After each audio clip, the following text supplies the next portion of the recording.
నెల్లూరు వైఎస్ఆర్సీపీ జిల్లా అధ్యక్షులు కాకాని గోవర్ధన్ రెడ్డి నివాసంలో భారత రాజ్యాంగం రూపొందించబడి 75 వసంతాలు పూర్తయిన సందర్భంగా వైసీపీ జిల్లా అధ్యక్షులు కాకాని గోవర్ధన్ రెడ్డితో కలిసి వైఎస్ఆర్ కాంగ్రెస్ పార్టీ నెల్లూరు నగర నియోజకవర్గ ఇన్ఛార్జ్ ఎమ్మెల్సీ పర్వతరెడ్డి చంద్రశేఖర్ రెడ్డి రాజ్యాంగ నిర్మాత డాక్టర్ బిఆర్ అంబేద్కర్ చిత్రపటానికి పూలమాలలు వేసి నివాళులర్పించారు. ఈ సందర్భంగా భారత జాతి నిర్మాణానికి డాక్టర్ బిఆర్ అంబేద్కర్ చేసిన సేవలను వారు గుర్తు చేసుకున్నారు.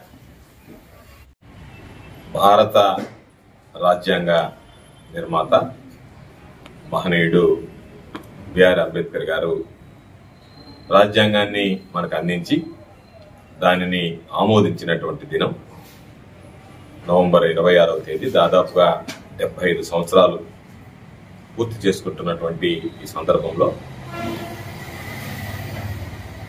బాబాసాహెబ్ అంబేద్కర్ గారి స్ఫూర్తి, ఆయన రచించినటువంటి రాజ్యాంగం దేశంలోనే కాకుండా ప్రపంచ దేశాలలో కూడా భారతదేశం ఒక శక్తివంతమైనటువంటి దేశంగా అభివృద్ధి చెందడానికి, ఆర్థికంగా ఎదగడానికి ఉపయోగపడింది. ఆయన తీసుకున్నటువంటి అనేక నిర్ణయాలు, ఈ దేశం ఏ విధంగా నడవాలి అనేటువంటి ఆయన ఆలోచన విధానం ఈరోజు మన అందరూ కూడా ఆదర్శవంతమైనటువంటిది. కాబట్టి ఈరోజు మనం 1950 జనవరి 26వ తేదీన దానిని అమల్లోకి తీసుకొచ్చిన 1949 నవంబర్ 26వ తేదీన దానిని మనం ఆమోదించారు. కాబట్టి రాజ్యాంగ పరిషత్లో ఈరోజు నిజంగా రాజ్యాంగానికి సంబంధించి మనం అందరం కూడా ఈరోజు ఆమోదించినటువంటి దినాన్ని ఈరోజు పండగ వాతావరణంలో జరుపుకుంటున్నాం. బిఆర్ అంబేద్కర్ గారి స్ఫూర్తిని గురించి, మహనీయుడు బిఆర్ అంబేద్కర్ గారి గురించి అనేక ప్రభుత్వాలు ఆంధ్ర రాష్ట్రంలో పనిచేశాయి.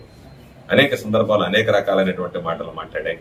ఆయనకి 125వ జయంతికి సంబంధించి 125 అడుగుల విగ్రహాన్ని ఏర్పాటు చేస్తామని చెప్పి చాలా సందర్భాలలో ఆనాటి ముఖ్యమంత్రిగా చంద్రబాబు నాయుడు గారు మేమందరం శాసనసభ్యులుగా ఉన్నప్పుడు శాసనసభలో కూడా ప్రకటన చేయడం జరిగింది. కానీ బిఆర్ అంబేద్కర్ గారి పట్ల ఏమాత్రం ఆ గౌరవాన్ని నిలుపుకోకుండా కేవలం మాటలకే పరిమితమైతే జగన్మోహన్ రెడ్డి గారు ముఖ్యమంత్రి అయిన తర్వాత విజయవాడ నడిబొడ్డులో స్వరాజ్ మైదాన్లో 125 అడుగుల అంబేద్కర్ విగ్రహాన్ని ఈరోజు నిలిపి అంబేద్కర్ గారి స్ఫూర్తిని భావితరాలకు అందించాలనేటువంటి ఆలోచన చేసినటువంటి గొప్ప వ్యక్తి ఆనాటి ముఖ్యమంత్రి, ఈనాటి వైఎస్ఆర్ కాంగ్రెస్ పార్టీ అధ్యక్షుడు జగన్మోహన్ రెడ్డి గారు అని చెప్పి ఈ సందర్భంగా ఒకసారి గుర్తు చేస్తున్నాం.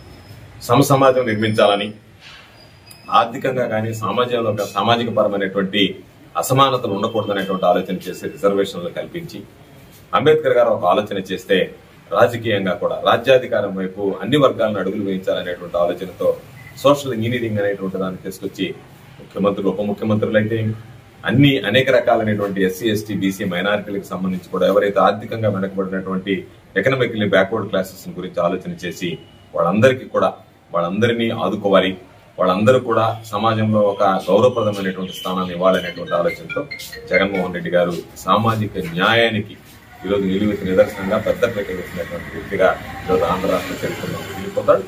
అటువంటి పరిస్థితుల్లో ఈరోజు ఆయన తీసుకున్నటువంటి నిర్ణయాలు వైఎస్ఆర్ కాంగ్రెస్ పార్టీ పక్షాన నెల్లూరు జిల్లాకు సంబంధించి ఈరోజు మేమందరం, నేను, నాతో పాటు నా సోదరుడు శాసన మండలి సభ్యులు పర్వతరెడ్డి చంద్రశేఖర్ రెడ్డి గారు, స్థానికంగా ఉండేటువంటి నాయకులందరితో కలిసి ఈరోజు ఈ కార్యక్రమాన్ని జరుపుకోవడం సంతోషంగా ఉంది.